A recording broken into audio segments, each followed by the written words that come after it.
বাংলাদেশের উপকূলীয় এলাকা ও সমুদ্র বন্দরগুলোর উপর দিয়ে ভারী থেকে অতি ভারী বৃষ্টি সহ দমকা বা ঝোড়ো হাওয়া বয়ে যাওয়ার পূর্বাভাস দিয়েছে আবহাওয়া অধিদপ্তর। উপকূলের আজকের অবস্থা জানাতে পটুয়াখালীর রাঙামাটি থেকে যুক্ত হচ্ছেন সহকর্মী কামরুল হাসান। কামরুল, আজ আবহাওয়া কেমন, সেখানে কি বৃষ্টি হচ্ছে কিনা এবং আবহাওয়ার পূর্বাভাসে আর কি কি তথ্য জানানো হয়েছে?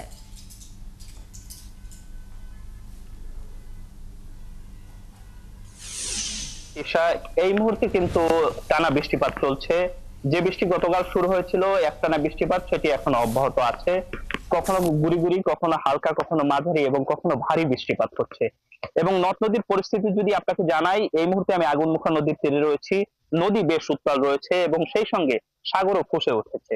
এবং আবহাওয়া অফিস বলছে যে পায়রা সমুদ্র বন্দরকে ৩ নাম্বার স্থানীয় সতর্ক সংকেত দেখিয়ে যেতে বলা হয়েছে এবং যে বৃষ্টিপাত রয়েছে সেটি আরো 5 দিন অব্যাহত থাকতে পারে বলে আবহাওয়া অফিস পক্ষ থেকে জানানো হয়েছে। সেই সঙ্গে তিশা আপনাকে যুক্ত করতে চাই, আজ সকাল 9টা পর্যন্ত কিন্তু পটুয়াখালী নদী বন্দরকে 1 নম্বর হুঁশিয়ারি সংকেত দেখিয়ে যেতে বলা হয়েছে।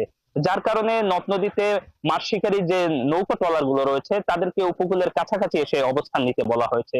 আমরা বিভিন্ন মৎস্য ঘাটে ঘুরেছি, তবে বেশিরভাগ ট্রলার এখনো কিন্তু সাগরে অবস্থান করছে, যার কারণে তারা ঝুঁকি নিয়ে সাগর এলাকায় অবস্থান করছে এবং কিছু কিছু ট্রলার ইতিমধ্যে কিন্তু উপকূল তীরবর্তী এলাকায় এসে অবস্থান নিয়েছে।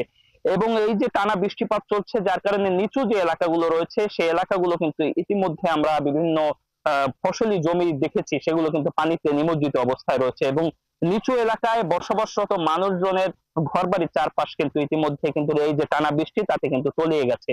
এবং এই মুহূর্তে কিন্তু জোয়ারের পানি প্রবাহিত হচ্ছে নদীতে।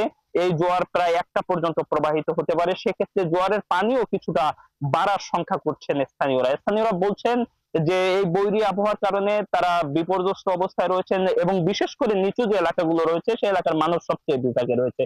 এবং সেই সঙ্গে তিশা আপনাকে যুক্ত করতে চাই, রাঙ্গামালী নদী ভাঙন কবলিত এলাকা রয়েছে 2টি, চরমন্তাজ এবং চালিতে বুনিয়া। সে এলাকার মানুষজন নদী ভাঙনের মুখে রয়েছে এবং বিশেষ করে এই যে জোয়ারের পানি বাড়া এবং টানা বৃষ্টিপাতের কারণে এবং সেই সঙ্গে বৈরী আবহাওয়া সৃষ্টি হলে ওই এলাকার মানুষজন কিন্তু বিপাকের মধ্যে থাকে। তারা বলছেন যে এই পরিস্থিতিতে ভাঙনের তীব্রতা আরো বাড়তে পারে, এমনটি কিন্তু তারা আশঙ্কা করছেন। এবং আপনি কিছুক্ষণ আগেই বলছিলেন আবহাওয়ার পূর্বাভাস বলছে যে এই যে পরিস্থিতি চলমান রয়েছে এবং বিশেষ করে এই মুহূর্তে কিন্তু মৌসুমী বায়ু সক্রিয় রয়েছে এবং সেই সঙ্গে কিন্তু বঙ্গোপসাগরে একটি লঘুচাপ অবস্থান করছে, যার কারণে কিন্তু এই নদ নদী এবং সাগরের অবস্থা কিন্তু এই মুহূর্তে উত্তাল অবস্থায় রয়েছে এবং টানা যে বৃষ্টিপাত চলছে সেটি আরো কিছুদিন অব্যাহত থাকতে পারে, সে কথাটি আপনাকে কিছুক্ষণ আগে বলেছি।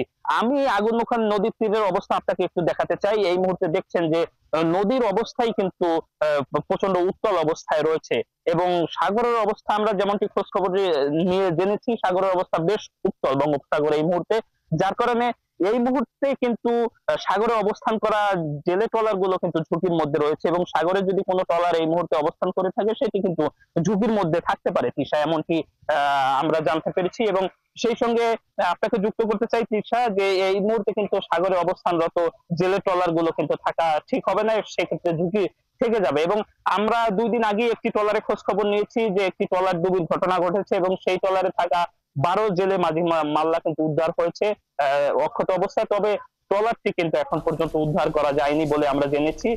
এই ছিল রাঙ্গামালীর আবহাওয়া পরিস্থিতি নিয়ে সর্বশেষ। কামরুল, ধন্যবাদ আপনাকে, আপনি সঙ্গেই থাকবেন। দর্শক, কথা বলছিলাম সহকর্মী কামরুল হাসানের সঙ্গে, তিনি যুক্ত ছিলেন পটুয়াখালী রাঙামালি থেকে।